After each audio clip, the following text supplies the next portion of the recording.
Yeah. What's the deal? What's the deal? It's your boy who was in though, and we back talking sports. So I got part two of Legend of Dr. J, bro. Let's check it out. Picks up his dribble and skies towards the rim was the signature move of the Doctor. And to watch him do it with those mitts, the way he picks up the ball like it's nothing, it looked like he was made to do it. He was unarguably the most exciting basketball player in any league. And yet his legend propagated in a way that was almost totally unique to him. The ABA did not have a national TV deal, so it spread through word of mouth and written accounts. Imagine that. An athlete that defied imagination, that left every spectator, reporter, and opponent speechless with his ability, but who the vast majority of fans could not see. His feats became mythical, similar to someone like Andre the Giant. His reputation became almost folklore, making no story seem too outlandish. He jumped 12 feet in the air, he took off from half court, he could have dunked on a 20-foot rim. Of course, the stories were hyperbole. That's why I say he was the Michael Jordan of the ABA. And if he could have started his career in the NBA, when he probably could have rivaled him. That's why you hear so many people speak so glowingly of Dr. J. I think we underrate him too. But they only served to further prop him up as this practically alien athlete. Dr. J became a legend before some people even knew what he looked like. Like he was some powerful storm advancing toward land. One with a name and a face and a power that you know is out there, but that you just have no way of seeing yet. His first 2 seasons with the Nets were nothing short of incredible. They'd won the championship in '74, Doc had won back-to-back MVP awards and collected every award the ABA had to offer.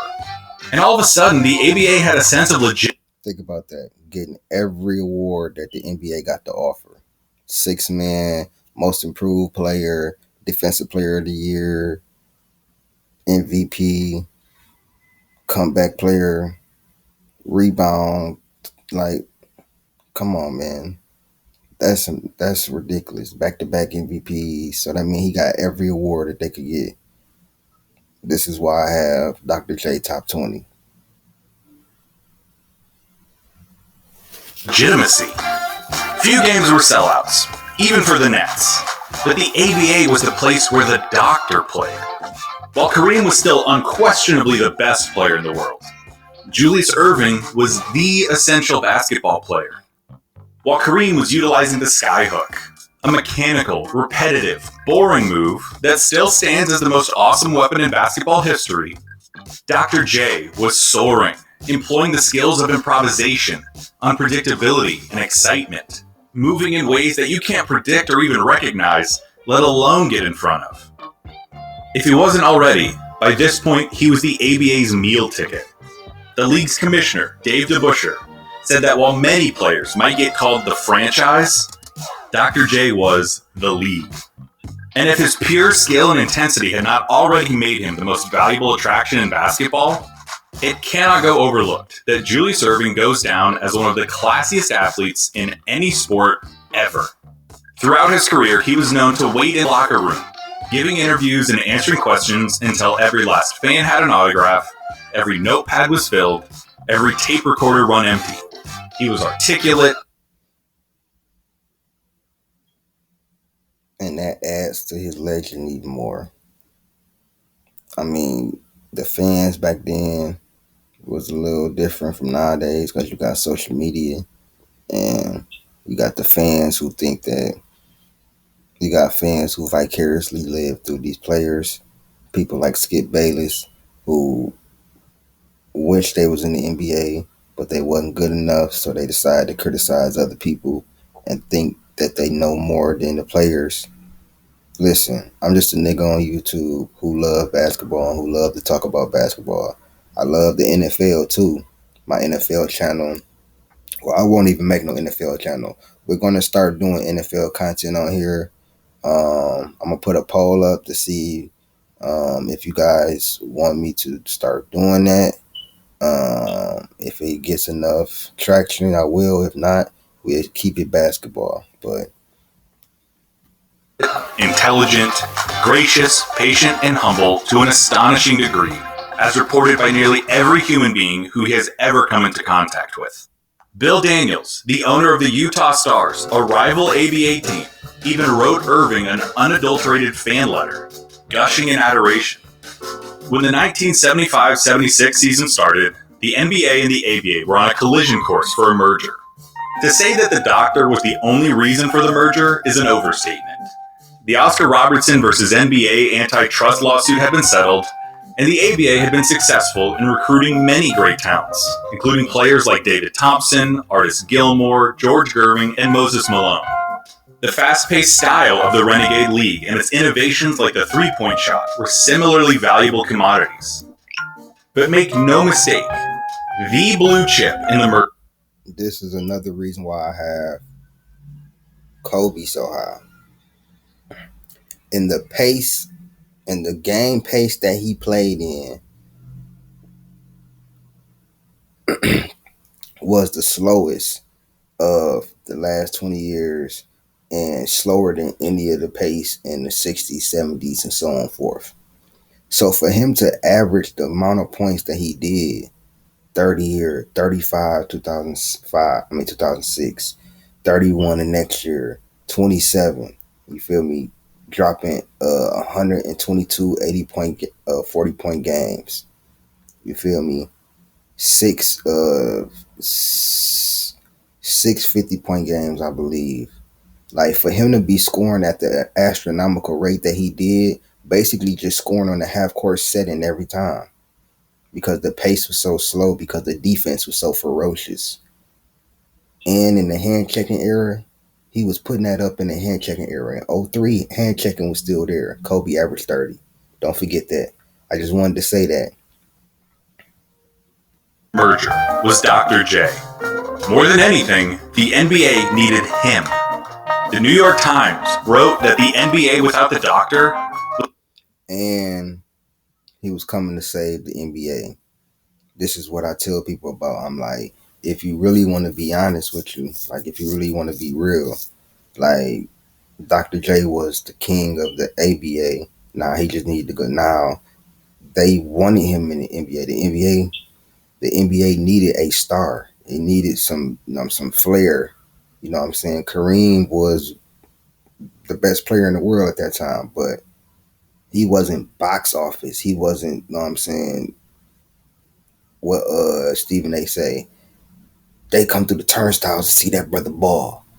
He wasn't like that, like high flying like Dr. J. Dr. J was like I said, MJ before MJ. Like when MJ saved Nike and came in and took the NBA global, Dr. J basically did that in what the 70s, 80s, or when he came to the NBA. Was like boxing without Ali. As the paperwork was drafted and the lawyers began organizing such a merger, the ABA embarked on what would be its final season.